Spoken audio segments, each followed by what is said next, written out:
De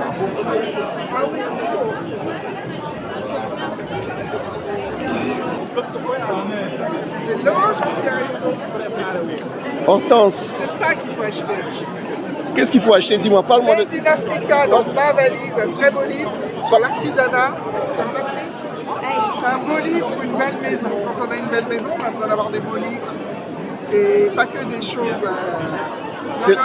C'est l'artisanat de quel pays? Dis-nous. De tous les pays, je suis allée dans 46 pays, donc c'est vraiment une Afrique racontée, narrée à travers son artisanat.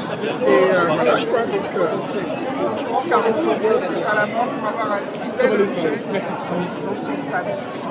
Moi j'ai Pas facile. Ils n'est pas facile. Et malgré leur fragilité et les difficultés,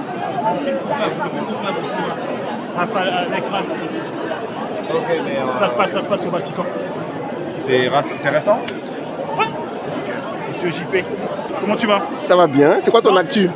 Mon actu, toujours le Ciné Club Afro, émission de cinéma, la seule émission de cinéma qui traite de l'actualité africaine, cinéma africain, une fois tous les 15 jours en podcast. Voilà, j'ai ça, j'ai les séances du Ciné Club Afro. Une fois tous les 2 mois, je fais une projection d'un film afro dans un centre culturel à Paris, gratuitement, il faut s'inscrire. Le centre Curial dans le 19e, une salle de 100 places, et ça. Je prépare un livre sur le cinéma afro-américain aussi, spécialement sur les Hollywood Movies, un genre cinématographique qui a cartonné à la fin des années 80, début des années 90, et qui a structuré le cinéma afro-américain. Bonjour monsieur. Ça va? Et toi? Ça va. Alors parle-moi du salon du livre dans ta perspective. Qu'est-ce que tu as vu? J'ai vu des gens des jeunes qui voulaient apprendre à parler des langues africaines, qui cherchaient des livres sur les langues africaines, des enfants qui voulaient des BD, qui ont fait des BD pour eux, des BD en langue africaine, des bibles en wolof. Bref, on trouve tout au salon du livre africain.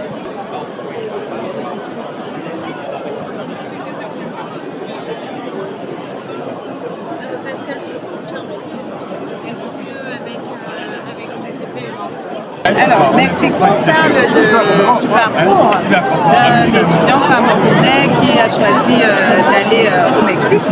Il a choisi, mais c'est une destination qui s'est présentée à lui. Et j'ai choisi d'écrire Mexico parce que ce n'est pas une destination commune. D'habitude, les étudiants choisissent d'aller en France, en Espagne, en Italie, en Allemagne. Mais là, c'est le Mexique.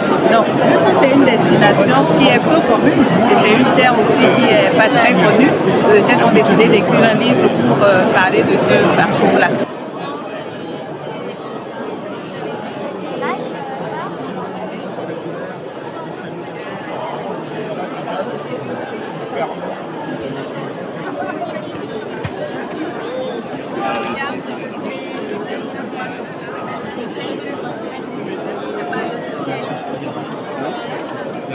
Vous avez un livre qui s'appelle L'histoire du Cameroun racontée aux enfants. Oui. Comment l'idée est venue de penser à raconter l'histoire de certains pays africains aux enfants, particulièrement? Oui, c'est une très bonne question. Effectivement, c'est toute une collection qui existe. Donc l'histoire du Cameroun racontée à nos enfants, mais il y a aussi l'histoire de la Côte d'Ivoire, l'histoire du Gabon, l'histoire de la Côte d'Ivoire, du Sénégal. On s'est rendu compte que la connaissance de l'histoire des pays était peu développée dans beaucoup de pays et que c'était un élément essentiel pour les jeunes enfants pour former leur citoyenneté, de connaître leur histoire, de connaître leur géographie. Et donc on s'est dit qu'on allait faire une collection didactique en expliquant de manière simple, pas trop compliquée, pédagogique aux enfants l'histoire de leur pays. Bonjour aux spectateurs de Kabol, je suis Serge Bunga, écrivain, poète d'origine camerounaise résident en France. Je suis venu ici à la 4e édition du Salon de l'île de Paris pour présenter mes ouvrages, mais aussi la MACAD, l'association l'amicale des auteurs camerounais diaspora, qui présente aujourd'hui une dizaine d'auteurs, et aussi pour présenter le dernier ouvrage que j'ai commis avec Jean Célestin, à savoir Le jeune Joléa, la trajectoire d'un homme en avance sur son temps. Alors pour ceux qui ne connaîtraient pas Eugène Dioléa, est-ce que vous pouvez nous en dire quelques mots? Eugène Dioléa, c'est un Camerounais, un sportif né à Batouri dans les années 1930, qui est venu en Europe à la fin des années 50 pour étudier. Et Jeune était un brillant étudiant puisqu'il a fini docteur en droit public. Et il se trouve qu'il savait aussi manier des deux pieds. Il est devenu un footballeur étincelant, un champion qui a fait les belles heures de l'équipe de Saint-Étienne et l'équipe de Lyon. Mais malheureusement, il fallait, ayant terminé ses études, qu'il rentre au pays pour être au service de la nation. C'est comme ça qu'il est devenu, avec le temps, un diplomate, puisqu'il a été ambassadeur en Italie, de mémoire en Espagne aussi, et même en France. Donc, il a servi son pays, c'est pourquoi il est venu pour les études. Et il faut savoir que pendant sa vie en France, il a contribué avec, comment dirais-je, avec Just Fontaine, avec l'avocat Jacques Bertrand, à la mise en place de l'UNFP, l'Union nationale des footballeurs professionnels, ce qui a permis justement à l'époque à ce qu'un certain nombre de personnes mettent en avant la revendication des droits des footballeurs, et ces droits-là sont restés avec d'autres amendements au fil du temps, ce qui permet aujourd'hui des footballeurs comme Eto'o, comme Drogba, comme Messi, d'avoir vraiment le salaire du travail qu'ils méritent.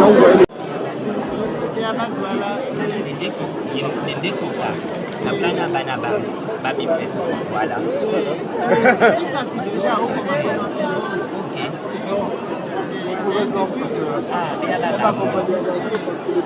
Nous sommes un collectif des autorités traditionnelles de la diaspora camerounaise en France. Moi, je suis princesse Hermine Edongue Bissambadi et nous avons eu pour initiative de créer un stand pour uniquement les livres en langue nationale, langue locale. Voilà, on a le dictionnaire en langue voilà qui sont là. Les deux, on a les miègues, Bamunakiso pour qui sont des livres anciens, des cantiques anciennes. Voilà.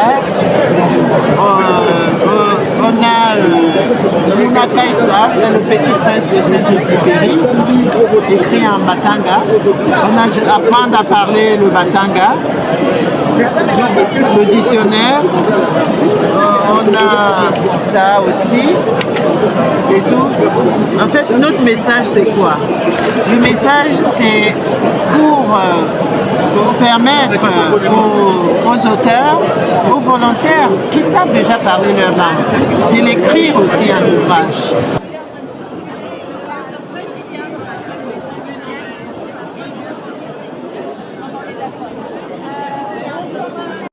Dans ce salon, je me suis présentée avec la MACAD, qui est une nouvelle association. En fait, il s'agit de l'amicale qui rassemble les auteurs camerounais de la diaspora. Donc, on a choisi de se regrouper afin de mieux nous exprimer. Parce que lorsqu'on évolue seul, on ne va jamais bien loin. Mais quand on est en groupe, on parvient à aller beaucoup plus loin. Je m'appelle Patricia Essang, artiste chanteuse, autrice de ce livre « Je suis ce que je ne peux rejeter » et je suis également praticienne holistique. Je suis au salon parce que mon livre il est sorti il y a 2 jours aux éditions Les Lettres Mouchetées et là pour cette première donc je présente au salon du livre la première fois. Voilà. Bonjour, Dina Nende Stéphane Etel, Napoy Wana Nyana Nende Camerounais, na Yabende Ubenge, la Kise Doualala, Nende Ojokwa, na Singabe Yabese Nabam, na Bitoko, na Sibitila. C'est pour ça que je suis venu ici, pour découvrir ma culture, parce que c'est important. Quand on sait d'où on vient, on sait où on va. Nabi histoire yam parent yam, Nende Ngona Bonakwama, Bona Aqua Nord Pe Bonebon, Sangwam, et Nangame Pe au transmettre ni histoire plus tard pour Banabam. Et c'est très important pour moi, ça me tient à cœur. Nangame au Toko Douala, na Banabam, Nangame au Jokwa Babo, Douala Pe, Nyana Nende Pierre, Nende Sawa. Le salon africain du livre, bon, bah, écoute, grand engouement populaire. Maintenant, bon, voilà, après, ça veut dire qu'il y a un manque il y a un manque d'une certaine communauté de se retrouver autour de leur littérature. Donc c'est plutôt ça que je retiens et que c'est un bon truc. Maintenant, on espère que dans quelques années, ça va prendre un niveau un peu plus universel en fait. Parce que la littérature n'a pas de nationalité. Exactement. 1 minute 22. Voilà. Au Kabol TV, toujours, on suit les débats sur le foot camerounais. Laissez tranquille Samuel Eto'o, laissez-le tranquille, laissez-le travailler.